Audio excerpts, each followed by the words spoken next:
తప్ప కోరికలు అంతో ఎంతో ఉన్నంతకాలం ఏదో కోరిక లేకుండా ఎందుకుంటాం మనం. ఆచమనము చెయ్యందే ముఖశుద్ధి కాదన్నారు.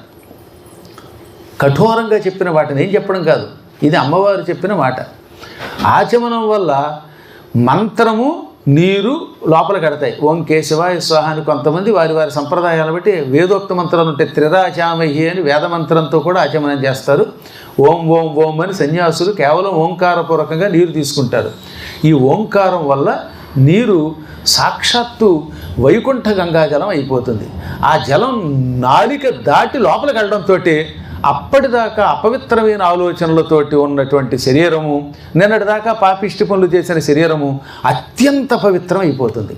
అందుకని ఆచమనం చేయాలి.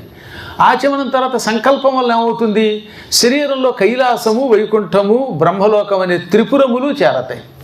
ఇది కాకుండా కైలాస ప్రస్థారము, భూప్రస్థారము, మేరు ప్రస్థారము అని శ్రీచక్రం 3 రకాలుగా ఉంటుంది. ఆ 3 మన శరీరంలో చేరతాయి. అప్పుడు వీడి శరీరం అత్యంత పవిత్ర శరీరం అవుతుంది.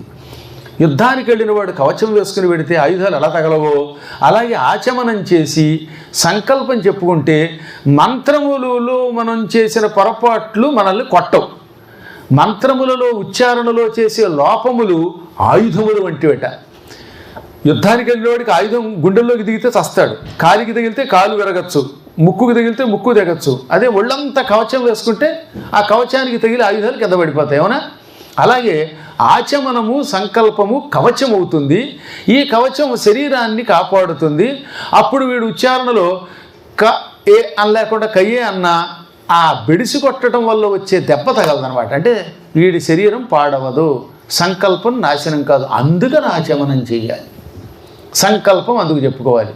ఈ ఆచమన సంకల్పములు ఒక కవచమై జపం చేసేవాడికి ఏ లోపం వచ్చినా, పాపిష్ట ఆలోచనలు వచ్చినా దానివల్ల వాడు నాశనం కాకుండా అవి కాపాడతాయి. ఎంత లాభం సరే ఇందుకు చేయమన్నారు.